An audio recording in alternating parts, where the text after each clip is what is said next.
souhaiter une bonne année à toute la population de Saint-Jérôme et que 2022 soit une année de santé, de bonheur et de prospérité pour notre ville. D'ailleurs, au cours de cette séance, on procédera à d'autres changements administratifs qui, encore une fois, envoient le signal que Saint-Jérôme est de retour, autant pour nos voisins immédiats que pour le Québec en entier. Je me permets de dire quelques mots plutôt sur la situation de l'itinérance à Saint-Jérôme. Alors, vous savez que c'est une situation qui ne cesse de croître à Saint-Jérôme, mais aussi partout au Québec. On observe, évidemment, à cause de la pandémie qui l'a accentué, une augmentation du nombre de personnes en situation d'itinérance. Depuis 2 ans, la plupart des actions sont prises dans l'urgence et sont conçues pour être temporaires, et ce, malgré la bonne volonté de tout le monde. Les refuges, le contrôle de la pandémie, les pertes d'emploi, le manque de logement et de ressources, les ravages des drogues et de l'alcool, les problèmes de santé mentale, on a l'impression on ne sait plus par quel bout commencer. Et assurément que l'arrivée de nouveaux fonds provenant du gouvernement du Québec s'impose et le CIS des Laurentides aura aussi un rôle majeur à jouer afin d'améliorer la situation. Nous fondons d'ailleurs de grands espoirs sur son implication et la Ville, naturellement, a la ferme intention de collaborer du mieux qu'elle peut. Et en ce sens, on espère que le meilleur est à venir. Par ailleurs, et vous l'aurez certainement remarqué, et ça, j'en fais une observation personnelle,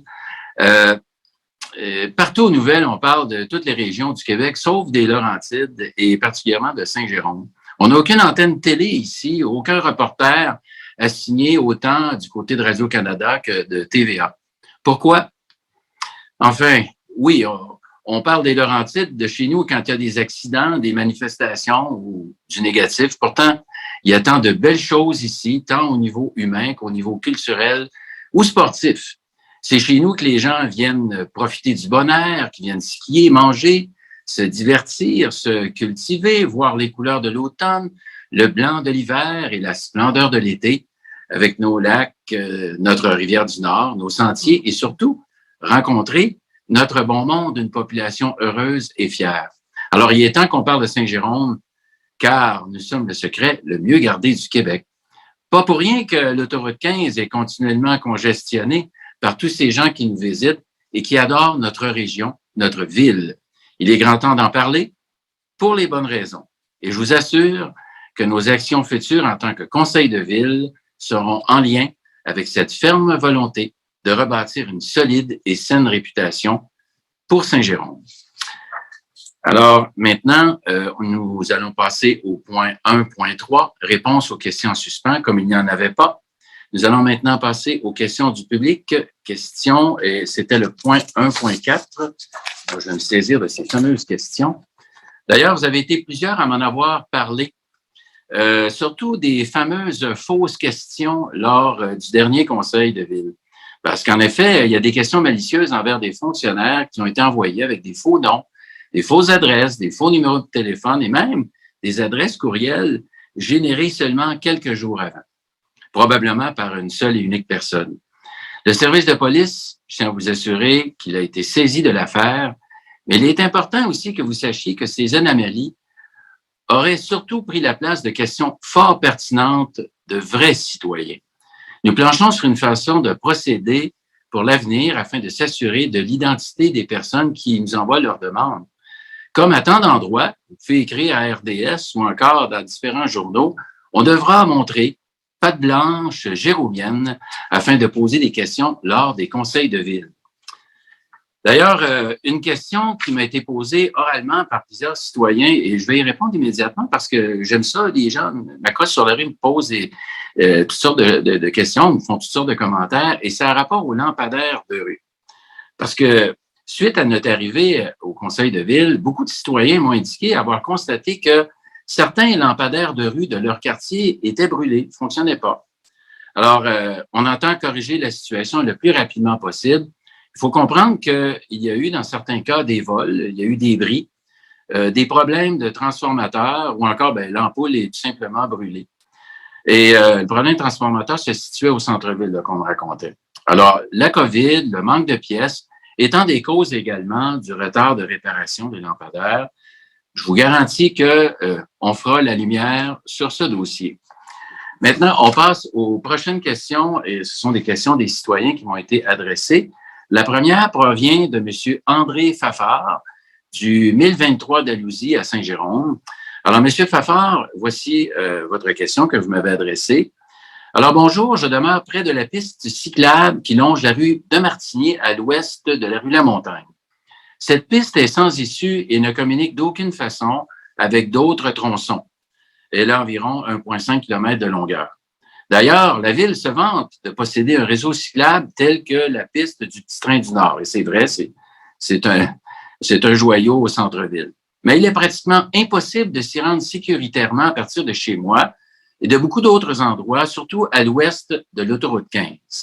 J'aimerais connaître la position de la ville concernant le développement du réseau cyclable afin d'y circuler sécuritairement pour s'y rendre. Merci. Alors, M. Fafard, je demeure moi-même du côté ouest de l'autoroute et vous avez raison.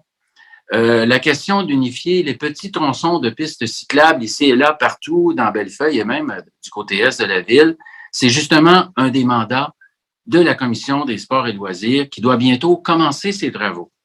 De les relier avec le côté est de la 15 sera assurément inclus dans leurs recommandations. J'ai une autre question qui me provient de M. Benoît Chevrier, domicilié au 1003 rue Cloutier, et c'est à Saint-Jérôme, bien entendu. Alors, bonjour, Monsieur le maire, bonsoir, chères conseillères et chers conseillers. Avec la construction d'une nouvelle école secondaire sur la rue de la Jeunesse dans le secteur Bellefeuille, avez-vous l'intention de prolonger cette rue vers l'ouest jusqu'à la rue des Lacs afin de désenclaver le vieux Bellefeuille, actuellement desservi que par le boulevard de la Salette?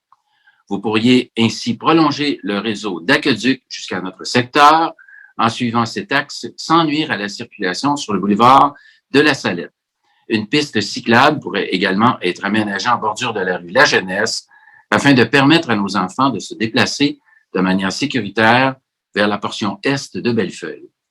Alors, les terres, M. Chevrier, qui sont situées entre les rues La Montagne et la rue des Lacs, à la hauteur du boulevard La Jeunesse-Ouest, sont une propriété privée. Et elles ont un zonage, d'ailleurs, j'ai les codes ici, le F73 et F71, c'est un zonage qui est forestier, qui ne permet pas, à l'heure actuelle, de développer des infrastructures sans une modification au schéma d'aménagement de la MRC. La Ville ne peut malheureusement pas emprunter cette avenue à court terme à cause d'enjeux réglementaires et environnementaux. Par contre, évidemment, il y a la rue de Martigny-Ouest qui reste à développer aussi, qui va être un lien possiblement très bientôt, qui va être ouvert vers la rue des Lacs, ce dont d'ailleurs on aura des nouvelles subséquemment au cours des prochains mois, peut-être au cours des prochaines semaines.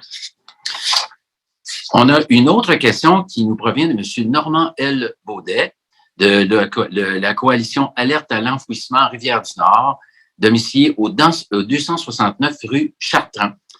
Alors, bonsoir, M. Baudet. Compte tenu de l'engagement du maire à tout faire pour réduire l'importation massive de déchets aux lettres privées à Sainte-Sophie, évidemment, c'est au site d'enfouissement, 15 à 20 de tous les déchets du Québec et du droit de regard en révision actuellement à la MRC de la Rivière-du-Nord, quelles seront vos cibles de réduction? Bien, au moment où je vous parle, on n'a pas encore évalué les cibles de réduction et discuté avec les gestionnaires municipaux responsables de ce dossier. Les dernières données de matière générée pour 2021 qui m'ont été rendues disponibles, et évidemment, on va en faire l'analyse, c'est certain.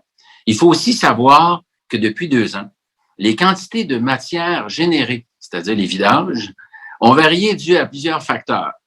La croissance démographique importante, il y a plus de gens. Le changement d'habitude de consommation dû à la pandémie, parce que les gens sont plus à leur domicile, bien entendu. Fermeture temporaire de commerce, d'écoles, de bureaux, la mise en place de la collecte des matières organiques avec nos bacs bruns et le reste. La quantité de matière générée dans le milieu résidentiel est donc, et vous devez vous en douter, beaucoup plus importante. Alors, il va falloir y voir, c'est des années particulières. Et en terminant, la MRC est bien au courant de la problématique que vous soulevez concernant le droit de regard en révision. Je crois savoir d'ailleurs, Monsieur Baudet, que vous allez rencontrer notre préfet de la MRC, M. Xavier-Antoine Lalande, à ce sujet, le 28 janvier prochain. Alors, nous réitérons notre disponibilité à converser entre citoyens et élus de cet enjeu majeur pour les prochaines générations et dans le cadre de la lutte contre les changements climatiques. J'ai une autre question qui me provient de M. Martin Camiran, domicilié au 2028 rue Marcel. Alors, bonjour au conseil. Alors, bonsoir, M. Camiran. Beaucoup d'arbres sont coupés par des promoteurs lors des déboisements pour la construction de leur développement. Ma question est, est-ce possible d'introduire par le règlement attribué aux municipalités sur la redevance réglementaire un montant pour chaque arbre coupé par un promoteur afin de créer un fonds pour la municipalité pour le reboisement?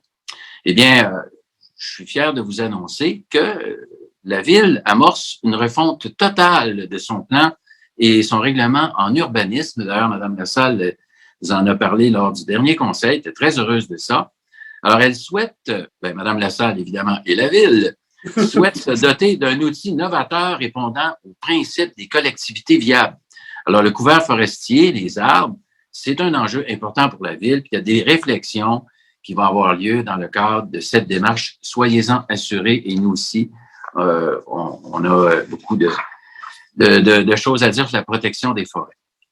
D'ailleurs, nous, on se dirige à Saint-Jérôme plus vers le développement industriel plutôt que le développement immobilier. C'était un de nos engagements en campagne électorale et on va continuer d'aller en ce sens.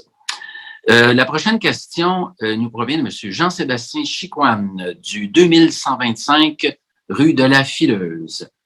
J'aimerais savoir pourquoi les lumières indiquant l'interdiction de stationnement sur la voie publique ne sont pas allumées plus de 24 heures avant une tempête qui est annoncée. Des fois, ils annoncent des tempêtes puis ils n'y arrivent pas aussi, là, mais bon, ça, c'est un autre dossier.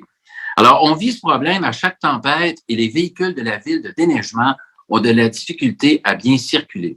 De plus, le règlement de la Ville qui donne droit au stationnement dans la rue est pour les rues de plus de 9 mètres de large. La rue a exactement 8 mètres, 94. Écoutez, M. Chicoine, le fait d'allumer les feux orange 24 heures à l'avance, ça générait de l'insatisfaction au niveau des résidents relativement justement au stationnement de leur véhicule. Il n'y a pas lieu de priver de stationnement à ce secteur qui est déjà restreint en espace, comme vous l'avez fait remarquer, lorsqu'il n'y a pas d'opération de déneigement. Et quand il y a du chargement, les feux sont ouverts au minimum à 17 heures la veille du chargement, c'est-à-dire quand on met la neige avec le souffleur dans les camions. Il n'y a pas lieu de priver le stationnement de jour au préalable. Et quand on la tasse, la neige, avec les charrues, les feux sont ouverts au minimum 7 heures avant les opérations.